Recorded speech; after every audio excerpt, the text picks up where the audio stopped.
It always begins with a compliment that mutates into an accusation. Last month, Cyril Ramaphosa told South Africans to learn from the DA. This month, he tells us to despise them.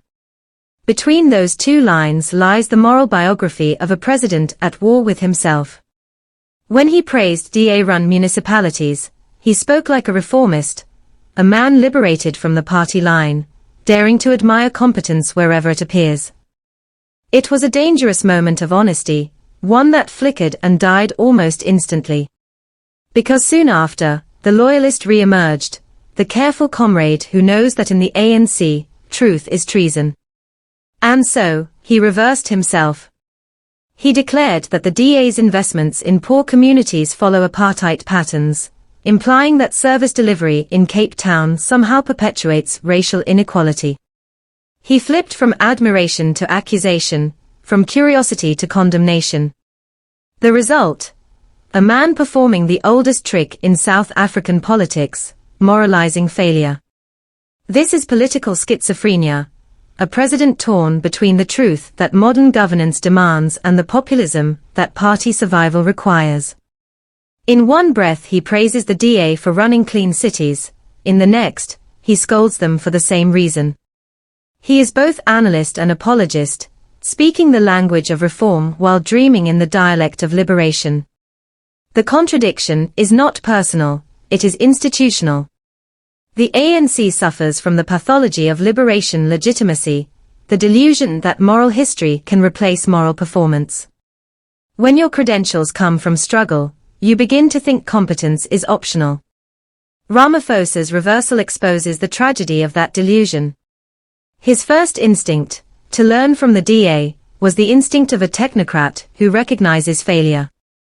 His second, to attack the DA, was the reflex of a survivor who recognizes danger. To tell the truth in the ANC is to wound the tribe. He wrapped his retreat in the language of race, warning that rich white areas remain better serviced than poor black ones. No one disputes inequality. The question is, who governs the areas that remain unequal? When the president blames apartheid ghosts for municipal neglect, he isn't analyzing history, he's hiding behind it. The ANC has turned apartheid into a pension scheme. They draw moral income from it every election. The DA must remain the convenient villain, the mirror that exposes decay, but allows the ANC to pretend it sees apartheid's shadow. Every time Cape Town functions, it embarrasses Luthuli House. And so efficiency becomes suspect, reframed as elitist, racial, or anti-poor. Instead of matching the DA's competence, the ANC attacks its motives. Instead of fixing sewage, it fixes narratives.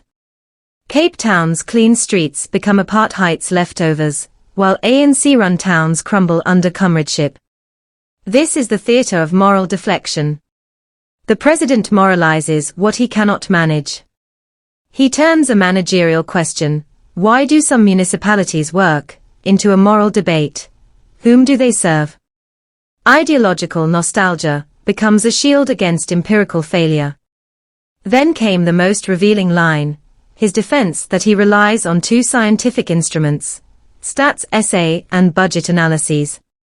It was technocracy without substance, a PowerPoint presidency.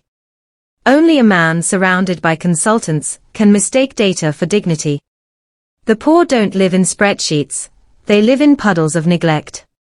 That single image, sewage flooding Khayelitsha while the president quotes statistics, captures the surreal detachment of South African governance. Leaders fluent in indicators, but illiterate in empathy. Bureaucrats who treat poverty as a graph rather than a wound. This is the failure of evidence politics, where numbers replace justice and analysis replaces accountability. If the data looks rational, the misery must be exaggerated. Meanwhile, the DA's Jordan Hill-Lewis boasts of record infrastructure budgets and claims that no city invests more in the poor than Cape Town. In the logic of party theater, both sides are correct, and both are disingenuous. The DA weaponizes efficiency. The ANC weaponizes morality. and the citizens drown between the two. Every liberation movement faces this fate. It begins by freeing people and ends by freeing itself from accountability. It starts as a moral project and ends as a brand management operation. The ANC today is governed by two instincts, guilt and greed, neither of which builds a state. Ramaphosa personifies this tension. The reformist trapped in a revolutionary's body. He wants to modernize the ANC without confronting its addiction to nostalgia. He wants investors to believe in progress and voters to believe in struggle. He speaks fluent Wall Street and fluent Freedom Charter, but the two dialects can no longer coexist. And so he drifts, one day quoting economic indices, the next invoking apartheid's ghosts. He governs like a man conducting two orchestras playing two different songs, one in the key of progress, the other in the key of paranoia. A leader who wants applause from two audiences that despise each other. The result is paralysis disguised as balance. This is not just communication failure, it is moral failure. When truth must be edited to survive, leadership becomes theater. The ANC no longer seeks to govern reality, it seeks to narrate it. And narration, unlike governance, requires no delivery. South Africans can now predict the plot. Every time honesty peeks through, loyalty slams the curtain shut. Every time reform stirs, ideology suffocates it. The same faces. The same excuses. The same decay. This latest flip-flop will be forgotten in a week. But its symbolism will linger, the image of a president unable to choose between truth and tribe. In trying to sound clever to the world and loyal to the comrades, he ends up sounding hollow to both. He wants the DA's results, but the ANC's applause.